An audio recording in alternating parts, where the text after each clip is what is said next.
All right, so we're going to start here with, for topic 2, we're going to look at 3 examples of quadratic equations, and we're going to look at how to use the quadratic formula to find the zeros or the roots of the function. Now, in the first topic, I showed you an example of a quadratic function, so it looked like this, something like y equals ax squared plus bx plus c.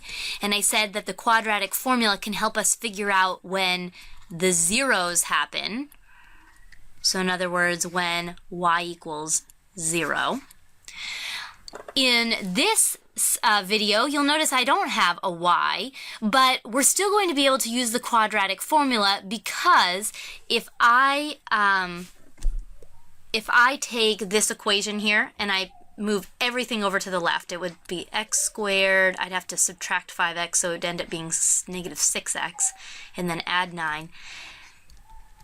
If I write it into my classic standard form, where I have a quadratic that equals 0, I can use the quadratic formula to solve it, because, again, the quadratic formula gives me the answer to when a quadratic will equal 0. So even though it's not a function and I'm not graphing it, it all works the same way. The quadratic formula will tell you when a quadratic equals 0. Okay, so let me just erase this for us so that we don't have it in our way.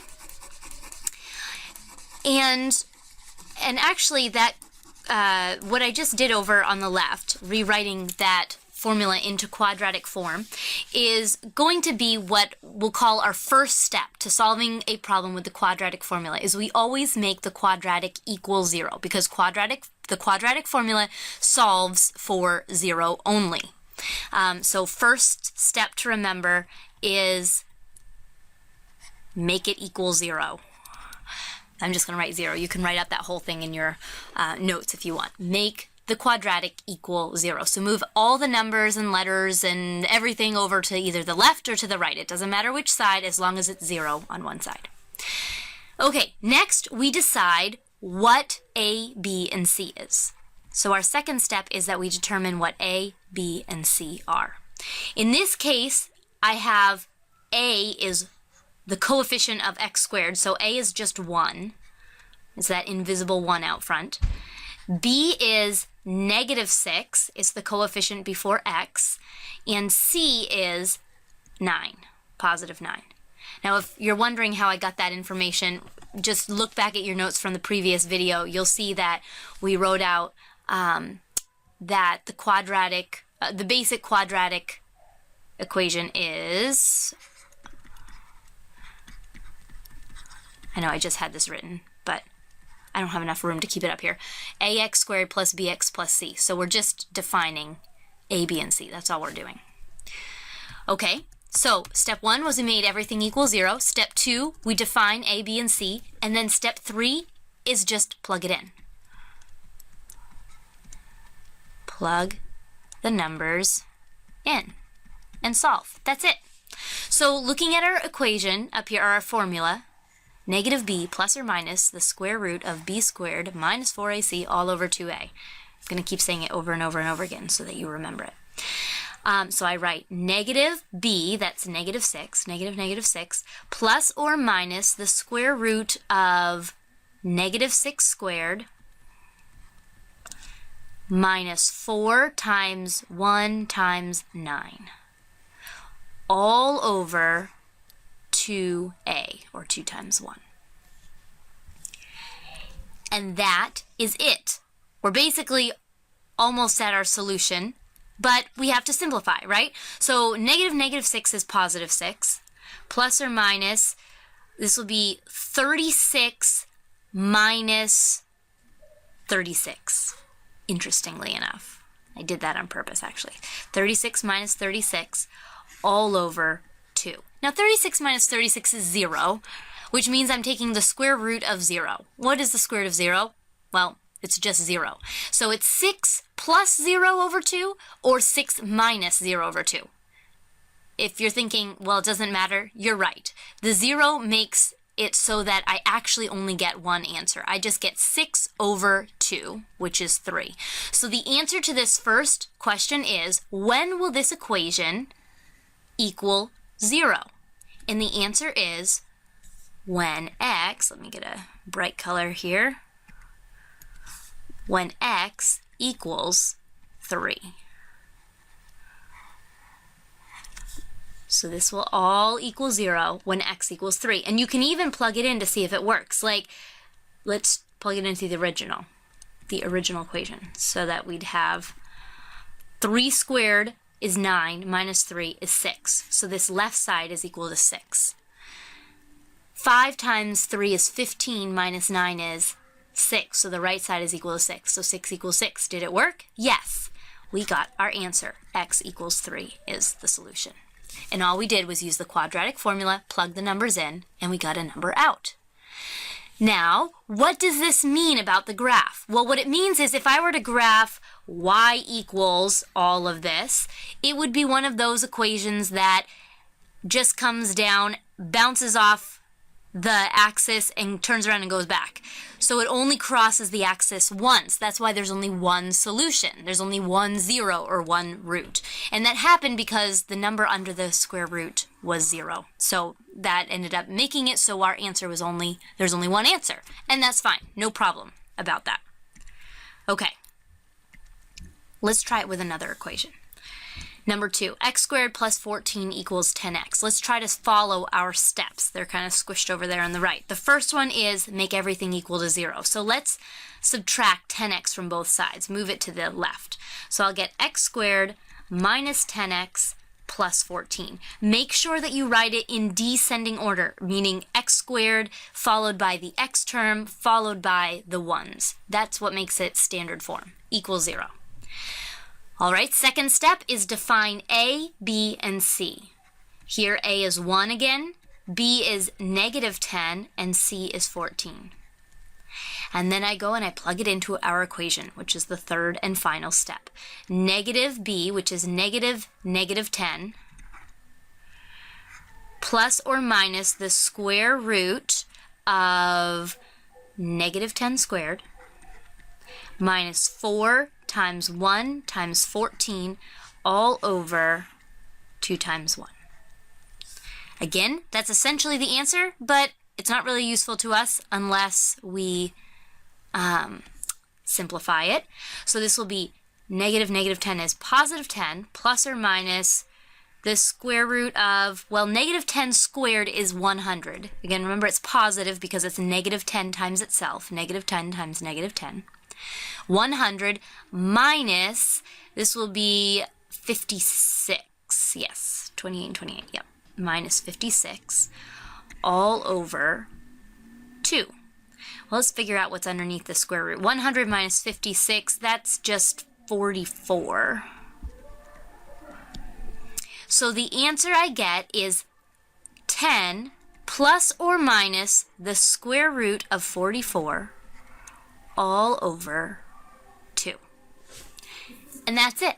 Now, there are ways to make this answer look a little bit nicer. I'm not going to require you to do it in this section just yet. We'll talk more about it in the next section. Actually, maybe not even the next section. In a couple of chapters, at least, we'll cover how to make this look nicer.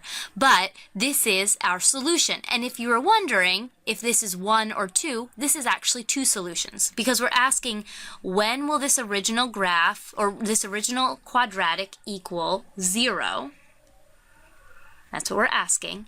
And the answer is whenever x equals 10 plus the square root of 44 over 2, or when it equals 10 minus the square root of 44 all over 2. I know I just wrote that. You can make it look nice in your notes. So 10 plus or 10 minus. So this is an example of an equation that, or a quadratic, if I was graphing this expression, y equals, it would cross the axis twice at 2 different points. As opposed to the first one, which only crossed once.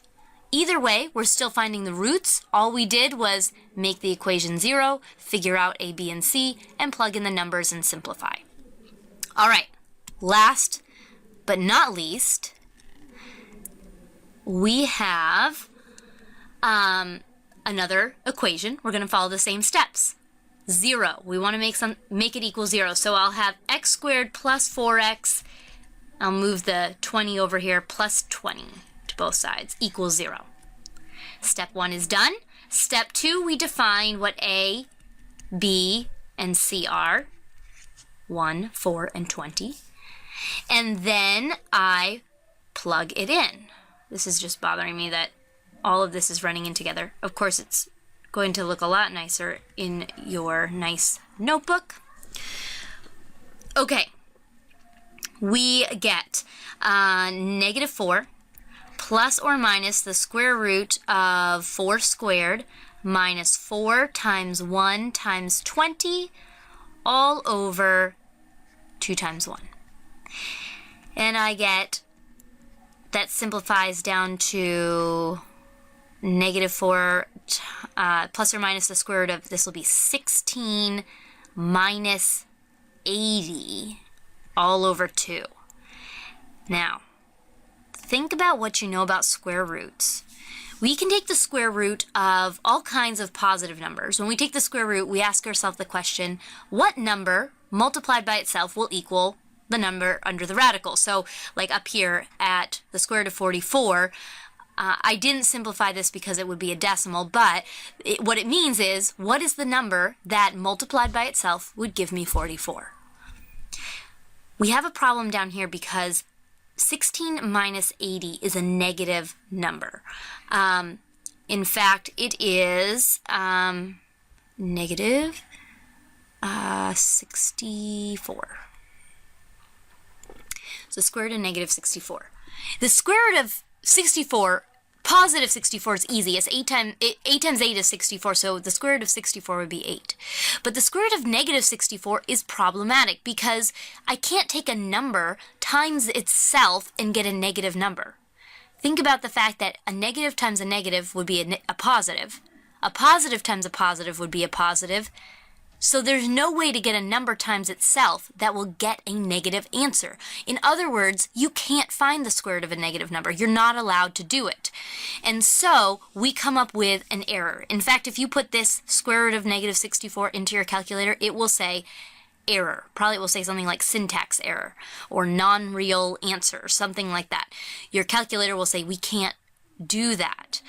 And so the answer to number 3 is no solution, at least for now. We actually will find out how to make sense of this later on. But from what we know right now, there is no solution here because we have a negative under the radical. And what does that mean graph-wise? Well, if I were to take this and put it on a graph, it would be one of those weird parabolas that has no roots. It's up floating here on the top or down floating here at the bottom, but it's never going to cross the x-axis. So there are no roots, there are no zeros to the equation, and it shows up in the quadratic formula.